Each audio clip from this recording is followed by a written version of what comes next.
betting show on the internet. This is the home of the money pick. Make sure you hit the like button. Make sure you subscribe. Week 9 upsets to bet. Last week, the Browns made the sign light up. Let's hit another long shot. First game, Monday Night Football. We got the Tampa Bay Bucks at the Kansas City Chiefs. Bucks +9. I get it. +9. This is obviously a long shot if you have to phrase it that way. And I understand there will be no Mike Evans. There will be no Godwin. And this Chiefs defense might be playing at the highest level we've seen in the Reed Spagnuolo era. Like, I get it. I understand it. But one thing I love about this Buccaneers team is they do two things well. Play design.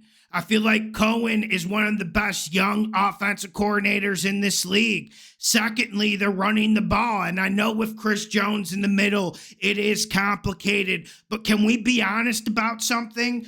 It's an upset for a reason. And let me ask you a question at home. Are the Bucs getting the Chiefs at the right time?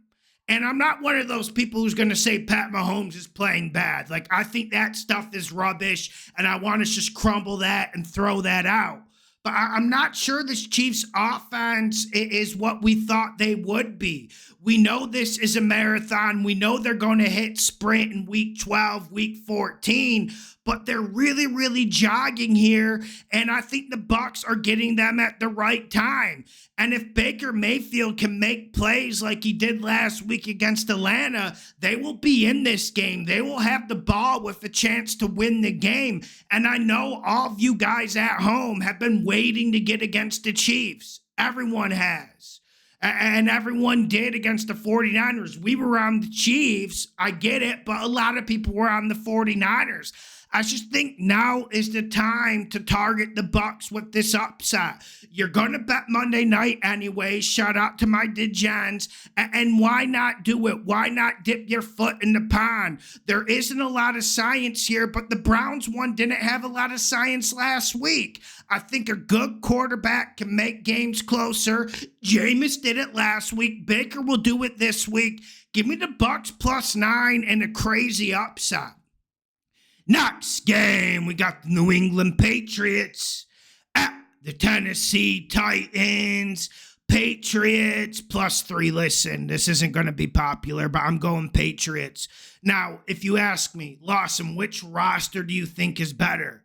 The Patriots roster or the Titans roster? I obviously think the Titans roster. I think too much is being made about their loss to the Lions last week. But if Drake May is in here, I just think that gives the Patriots a playmaking boost. And one thing the Titans don't do a lot of, they don't throw the ball down the field enough. They don't get plays vertical. And we might see Will Levis again. And what does that mean? Turnovers. But even with Mason Rudolph, the turnovers have been numerous. This offensive line of the Titans can't block. And I at least feel like the Patriots are trending in the right direction. Gerard Mayo called his team out, and we saw them respond. And there isn't a lot of talk about Tennessee. Small market. No one pays attention to them. There's no young rookie quarterback that everyone's excited about. We get it.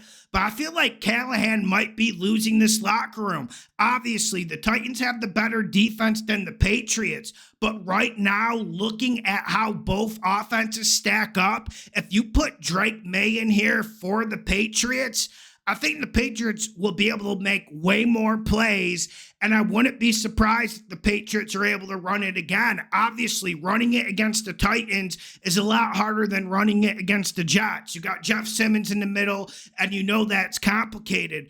But I don't think the Titans run it at all. So this is going to be on Rudolph or Will Levis's damaged shoulder. And I think that means turnovers. Give me the Patriots turnover battle here. I'm liking it more and more, even if Jacoby's back there.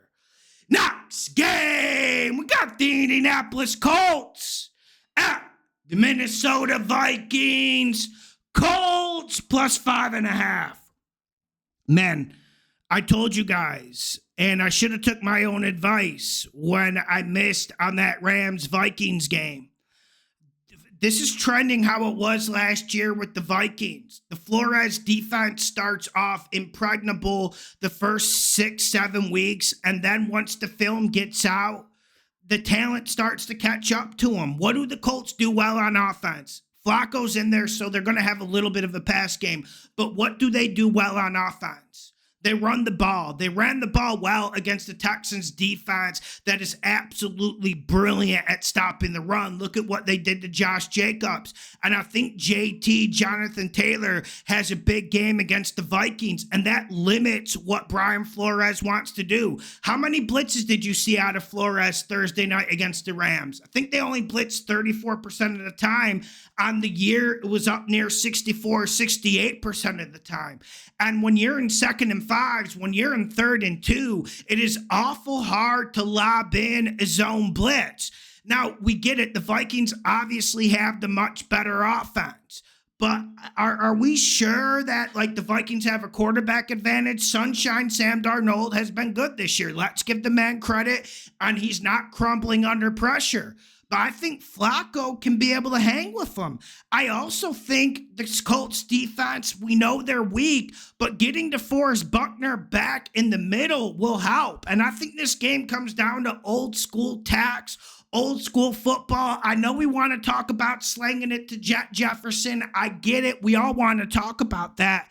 But I think this game comes down to who can run the ball better. And I worry about my Minnesota Vikings if they don't run the ball better. And I have to be honest, when I was preparing for the Tuesday video, I had the Vikings as a money pick when AR was due to start.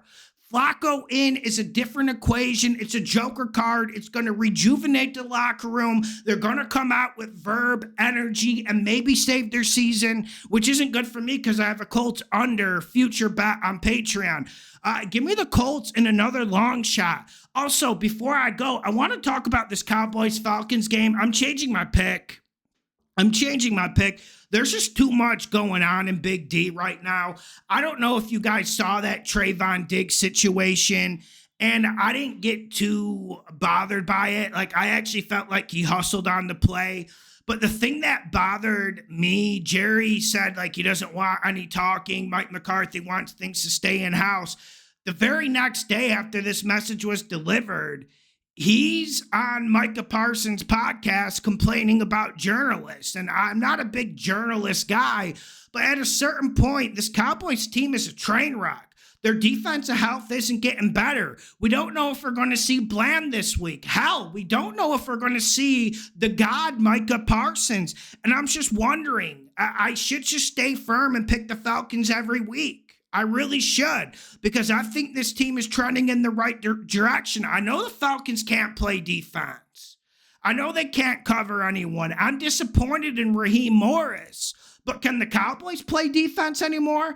Can the Cowboys stop the run? Does Dak Prescott have another guy to throw to? So I am officially changing my pick from the Tuesday video. Give me the damn Falcons. We're going to see the Cowboys burn, and I'm here for it.